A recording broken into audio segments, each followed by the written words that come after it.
салому дуруди бепоён ба кулли шумо мухлисони азизи телевизиони варзиш. Ин барномаи дар шабакаҳои иҷтимоист. Ман Фирдавси хурсандам. Рафтем. ҳоло як хабарро бароятон мехонам, ҳайрон нашавед.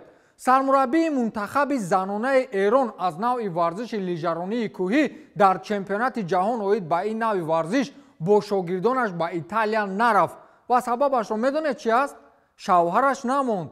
шумо медонед ки вақте гап сари чемпионати ҷаҳон меравад, ин чӣ маънӣ дорад? бовар кун, баъзе занҳои моро барои рафтан ба бозор иҷоза надеҳ, рӯзатро бин.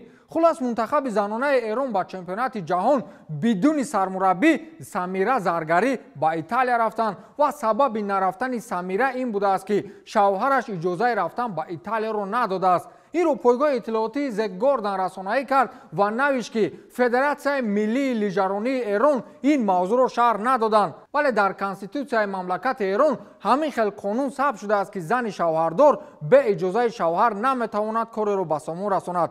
раиси шаҳри Кортина Дампецо ки имсол чемпионати ҷаҳон оид ба варзиши лижаронии кӯҳӣ он ҷо мегузарад, ин қазияро чунин шарҳ дод ки ман ҳуқуқи муҳокимаи қонунҳои давлати дигарро надорам, аммо мусобиқаро тарзе мегузаронем ки аз тамоми ҷаҳон варзишгарон биёянд. варзиш муттаҳид мекунад, на тафриқа меандозад, гуфтааст раиси шаҳр. дар бозии дастаҳои ПСЖ ва Барселона мухлисон ғайр аз бохти ҳангомавии Барселона шоҳиди як воқеаи аҷиби дигар ҳам шуданд. Маурисио Почеттино сармураббии дастаи Парижӣ дар аввал ва дар охири бозӣ бо сарвони дастаи каталонӣ Лионел Месси муошират кард ва миёни мардум ба қавле мишмиш ҳам пайдо шуд ки онҳо дар бораи гузариши Месси ба ПСЖ ҳарф заданд. ба журналистон муяссар гардид ки имрӯз бо сармураббӣ ҳам дар ин маврид ва ҳам дар бораи Килиан Мбаппе пурсон шаванд. сармураббӣ ду мавзӯъро бо ду ҷумла ҷамъбаст кард. ПСЖ кӯшиш дорад ки Мбаппе дар ин ҷо хушбахт бошад ва аз даста наравад. умедворам ки ӯ моро тарк намекунад, аммо чизе ки ба мавзӯи Месси рабт дорад, мо он рӯз танҳо салом кардему хайру хуш ва мавзӯи ояндаи ӯро муҳокима накардем, гуфтааст Маурисио Почеттино сармураббии дастаи ПСЖ. бовар кунед, рафтани Месси аз Барселона шабеҳи сериали маъруфи беохири Санта Барбара шуд, ё не? Антонио Кассано собиқ футболбози дастаи Ювентус дар мавриди муносибати ситораи асосии дастаи Ювентус Криштиану Роналду ва сармураббии даста Андреа Пирло ҳарф зад. ба гуфтаи собиқ футболбоз, андеша ва идеяҳои сармураббӣ ба Криш он қадар писанд нест ва хуб гӯш диҳед ки Кассано дар ин маврид чӣ гуфтааст ва шумо бо ӯ розӣ ҳастед ё не? Роналду феномен аст, ӯ метавонад ки миллиард гол занад, аммо ба фалсафаи футболи Пирло ӯ бо мушкилиҳо дучор мегардад. ӯ ҳоло дар бозиҳо як гол мезанад, ин рост аст, аммо ӯ ба идеяҳои Пирло розӣ намешавад. ӯ ҳамин хел хислат дорад ва барояш тамоман муҳим нест ки дигарон гол мезананд. ӯ зиндагӣ мекунад ба хотире ки худаш гол занад, на ин ки ба хотири бозиҳои даста ва пешравии он. ана дар ин ҳолат ҳама чӣ бад мешавад. солҳо мегузаранд ва Роналду бо мушкилотҳо дучор шудан мегирад, гуфтааст Антонио Кассано. шумо ба гуфтаҳои ӯ розӣ ҳастед? масалан вақте Марата ё Дибала гол занад, эҳсосоти Роналдуро мебинед ки чӣ хел аст? чеҳраи Роналду як хеле мешавад ки гӯё ягон бозингари рақиб ба дарвозаи онҳо гол зада бошад. ҳамин хислаташ безеб, гуфти бибии ман.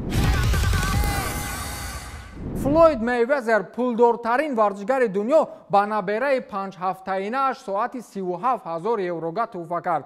инро мегӯянд пулдорон намедонанд пулро дар куҷо сарф намоянд. духтари Флойд Мейвезер, Ияна Мейвезер, 5 ҳафта пеш соҳиби писарча шуд ва ӯро Кентрел ном гузоштанд. падари кӯдак ё худ домоди Мейвезер, репсарои машҳури амрикоӣ Янг Бой аст ки гумонам хазинаи пулиаш аз ба қавли хусураш кам нест, аммо пул тарафи пул меравад мегӯянд ку. хулас Мейвезер соати қимати 37,000 евро доштаро аз бренди машҳури Rolex ба набераи 5 ҳафта доштаи худ тӯҳфа кард. баъд як дӯсти ман ин хабарро фаҳмиду гуфт ки кошко набераи Мейвезер мешудам. бовар кунед, Жозе Мауриньо ба кадом дастае рафт, он ҷо ҳангомаву ҷангу ҷанҷолҳои зиёде ба миён меояд.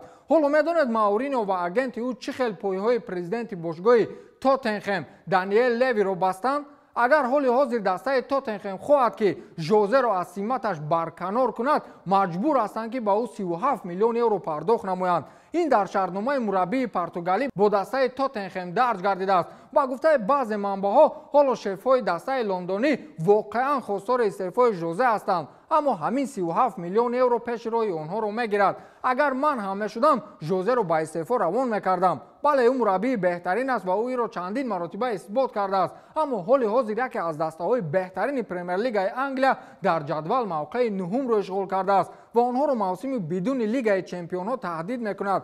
ба ин нигоҳ накарда раҳбарияти бошгоҳ хостори истеъфо ҳастанд ки ин ҷо ҷони жозеро бозии финалии ҷоми лигаи англия харид ки бо сабаби бемории коронавирус бозии онҳо муқобили манчестер сити ба моҳи апрел гузаронида шуд. агар акаллан ҳамин ҷоизаро нагиранд, пас шефо аз баҳри 37 миллион мегузаранду ҳарчи зудтар аз жозе халос мешаванд. тоттенхем аз соли 2008 инҷониб ташнаи ҷоиза аст ва барои жозе ҳоло ду шонси ба истеъфо нарафтан вуҷуд дорад. яке ҷоми лигаи англия аст, дигаре лигаи аврупо. дигар онҳо фикри премер-лигаи англияро накунанд ҳам мешавад.